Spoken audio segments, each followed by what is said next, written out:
Hello everyone, this is Ravi Jha. I am a defence counsel in Allahabad High Court और आप सबका स्वागत है आपके खुद के चैनल टारगेट फॉर आईक्यू में। जैसा कि हम सभी जानते हैं, next month your UP APU exam is going to be conducted, जिसके अंदर पूरा का पूरा आपका जो सिलेबस है वो दो हिस्सों के अंदर डिवाइड किया गया है।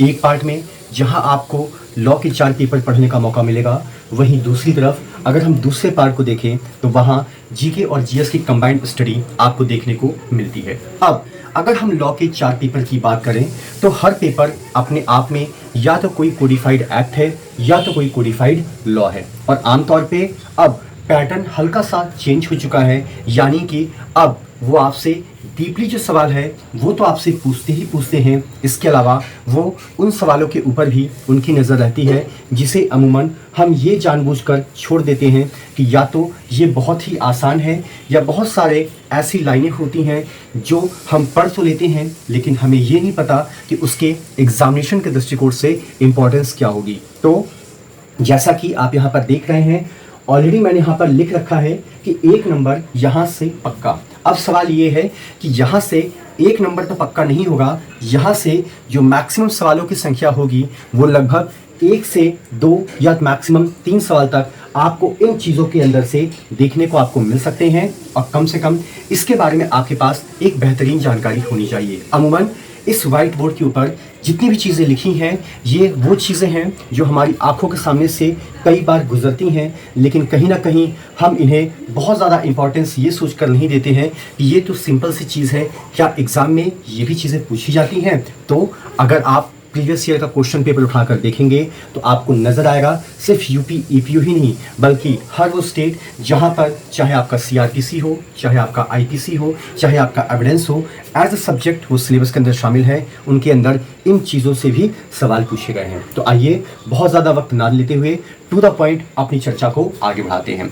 सबसे पहले यहाँ पे जो सब्जेक्ट मैं आपके सामने लेकर आया हूँ बेसिक पॉइंट ऑफ व्यू से, उसका नाम आप लोग इन शॉर्ट में बोलते हैं सीआरपीसी, यानी कि दंड प्रक्रिया संहिता। अब सीआरपीसी क्या है? बेसिकली एक प्रकार का प्रोसीजरल लॉ है जिसके अंतर्गत हमें उस प्रक्रिया के बारे में जानने या समझने का मौका मिलता है जिसकी मदद से एक व्यक्ति जो एक पर्टिकुलर ऑफेंस करता है उसको सजा दिलवाई जाती है। तो हम कह सकते हैं जिस प्रक्रिया या जिस माध्यम से उस व्यक्ति को उसकी सजा तक पहुंचाया जाता है उस प्रक्रिया का नाम होता है आपकी दंड प्रक्रिया संहिता। अब एग्जाम के दृष्टिकोण से कई बार आपसे पूछा जा सकता है कि what is the full name of the CrPC, यानी कि सीआरपीसी का पूरा नाम क्या है। कुछ लोग ऐसे होंगे जो लिखेंगे कोड ऑफ क्रिमिनल प्रोसीजर, कुछ लोग ऐसे होंगे जो लिखेंगे the code of criminal procedure, लेकिन इसका जो मोस्ट एप्रोप्रिएट आंसर है वो होगा आपका the code of criminal procedure, 1973। तो यानी कि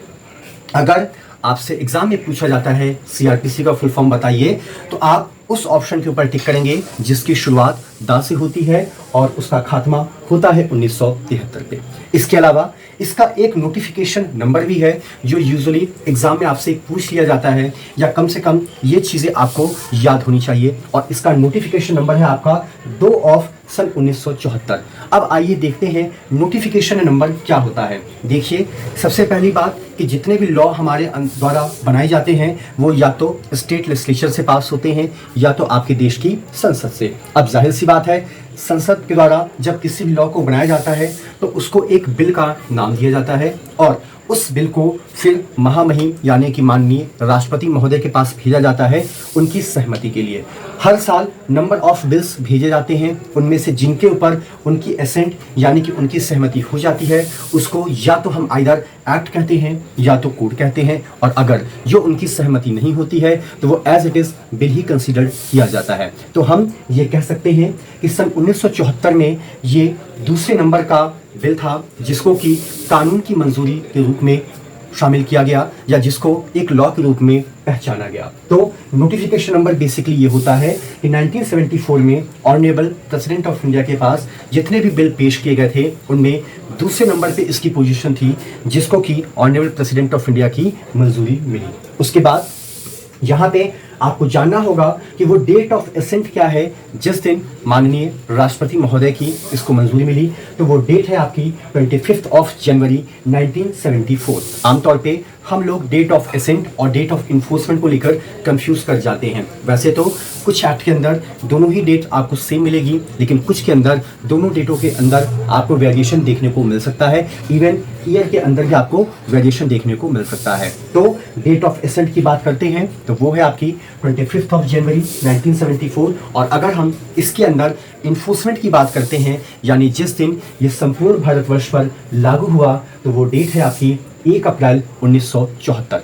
अब यहाँ पे हल्का सा एक कंफ्यूजन हो सकता है। हालांकि अभी हाल ही में आपका जम्मू एंड कश्मीर का रीऑर्गेनाइजेशन एक्ट 2019 आया, जहां आपका इन्फोर्स हुआ 31 अक्टूबर सन 2019 से। तो अगर हम 1974 से 31 अक्टूबर 2019 से पहले के दौर को देखते हैं, तो हर जगह बेरक में लिखा रहता था कि this act extends to whole of India except the state of Jammu and Kashmir. इसके अलावा सीआरपीसी के कुछ चैप्टर्स हैं जो आमतौर पे आपके स्टेट ऑफ नागालैंड और ट्राइबल एरियाज के ऊपर बिल्कुल भी अप्लाई नहीं होते हैं, लेकिन इसका मतलब ये नहीं कि वो अप्लाई नहीं होंगे। अगर स्टेट गवर्नमेंट उनको नोटिफाई कर देती है ऑफिशियल गजट में, तो उन रेस्पेक्टिव चैप्टर्स को भी अप्लाई किया जा सकता है। तो यहाँ पे अगर हम इसके इन्फोर्समेंट डेट की बात करते हैं तो 1974 के दौर को आप भूल जाइए। अब अगर हम बात करते हैं कि इस एक्ट की वैलिडिटी कहाँ तक की है, तो आप कह सकते हैं this act extends to whole of India, क्योंकि जम्मू एंड कश्मीर अब आपका इस एक्ट के जरिए शामिल कर लिया गया है। ठीक है, उसके बाद छोटी छोटी चीज़ें हैं, जैसे सीआरपीसी के अंदर टोटल नंबर ऑफ चैप्टर्स की संख्या कितनी है ये आपको पता होना चाहिए, लाइक आपका 37। अपार्ट फ्रॉम दैट सीआरपीसी के अंदर टोटल नंबर ऑफ सेक्शंस कितने हैं उसकी संख्या आपको पता होनी चाहिए, 484। अपार्ट फ्रॉम दैट इसके अंदर टोटल शेड्यूल कितने हैं, 2 शेड्यूल हैं, जिसके अंतर्गत आमतौर पे क्लासिफिकेशन ऑफ ऑफेंसेस की बात की जाती है, और दूसरे में ऑफेंसेस के अलावा जो अदर अपराध हैं उनकी भी चर्चा दूसरे शेड्यूल में की जाती है। अब सबसे बड़ा सवाल यहाँ से एक निकल कर आता है जो बात करता है आपका प्रियम्बल का। यूजुअली जब कभी भी हमारे सामने प्रियम्बल वर्ड आता है तो कहीं ना कहीं हमारा पूरा फोकस डाइवर्ट होकर चला जाता है भारतीय संविधान के ऊपर, लेकिन अब बहुत सारे कॉम्पिटिटिव एग्जाम्स में देखा जाता है कि चाहे वो प्रियम्बल के रूप में पूछे या ऑब्जेक्ट के रूप में पूछे, हर एक्ट का एक या तो प्रियम्बल आपको देखने को मिलेगा या तो एक ऑब्जेक्ट देखने को मिलता है। तो आमतौर पे उस प्रियम्बल या उस ऑब्जेक्ट के अंदर जो शब्द होते हैं ना, उनसे लेकर सवालों को रेज किया जाता है। तो अगर आप सीआरपीसी के प्रियम्बल को देखते हैं तो वो लाइन जरा मैं आपको पढ़ के सुना देता हूँ। लिखा है, an act to consolidate and amend the law relating to the criminal procedure. अब या तो ये पूरा का पूरा प्रियम्बल आपके सामने रख देगा, या तो वो आपसे पूछ लेगा discuss the preamble of the code of criminal procedure 1973, और या तो वो आपके सामने कुछ शब्दों के पेयर को रखेगा और आपसे जानना चाहेगा कि बताइए इनमें से कौन से ऐसे शब्द हैं जो सीआरपीसी के प्रियम्बल या उसके ऑब्जेक्ट के अंदर निहित हैं या शामिल किए गए हैं। तो 2 शब्द हैं, पहला है आपका कंसोलिडेट और दूसरा है आपका अमेंड। अगर हम कंसोलिडेट की बात करें तो इसका मतलब होता है चीज़ों को इकट्ठा करना या एकत्रित करना, और अगर हम अमेंड की बात करें तो ये कहता है समय के साथ संशोधन। ठीक है, इसके अलावा एक चीज़ और है, यूजुअली ये एग्जाम में पूछी तो नहीं जाती है, लेकिन फिर भी इसके बारे में भी आपको लगे हाथों जानकारी होनी चाहिए। वो है कि जब हमारे भारत का गणतंत्र लागू हुआ उसके कितने साल के बाद ये आपका जो पर्टिकुलर कोड है ये आपका अस्तित्व में आया।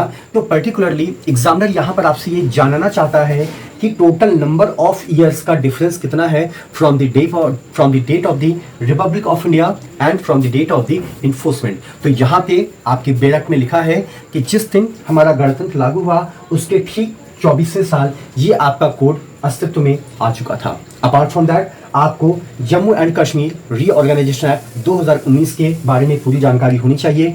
इसका नोटिफिकेशन नंबर है आपका 34 ऑफ 2019, ये भी आपको पता होना चाहिए, और ये आपका इन्फोर्स हुआ है 31/10/2019 से। तो ये कुछ बेसिक चीज़ें हैं जो आपके बेरक में होंगी, आपके नोट्स में होंगे, और शायद आपके द्वारा इसको नज़रअंदाज भी किया गया होगा, लेकिन इन चीज़ों के ऊपर थोड़ी सी अपनी निगाह को पैना रखिएगा, क्योंकि यहाँ से भी आपको सवाल देखने को मिलते हैं। अपार्ट फ्रॉम दैट अगली वीडियो सीरीज में हम ज़्यादातर डेफिनेशंस क्लॉज के ऊपर फोकस करेंगे कि वो महत्वपूर्ण डेफिनेशंस जिसका जिक्र सीआरपीसी के सेक्शन 2 के सब क्लॉज ए से लेकर आपका वाई तक में किया गया है, कोशिश तो ये करनी चाहिए आपको कि ए से लेके वाई तक के अंदर जिन जिन चीज़ों का जिक्र किया गया है एग्जैक्ट उसके बारे में आपको जानकारी होनी चाहिए। अगर उतना नहीं भी हो पा रहा है तो कोई पैनिक होने की ज़रूरत नहीं है।